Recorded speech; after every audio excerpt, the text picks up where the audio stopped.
Action দালালের বিরুদ্ধে শিক্ষার মান রক্ষা করো, প্রশ্ন ফাঁস বন্ধ করো, অ্যাকশন টু অ্যাকশন, সত্যিকারের মেধা চাই, শিক্ষা বান্ধব কমিশন চাই, action to action,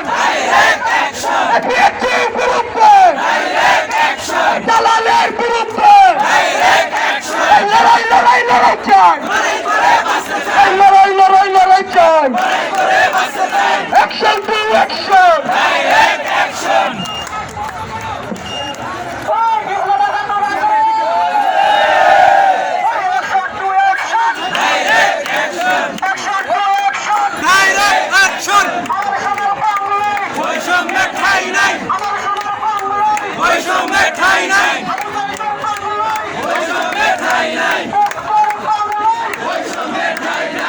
Action to action!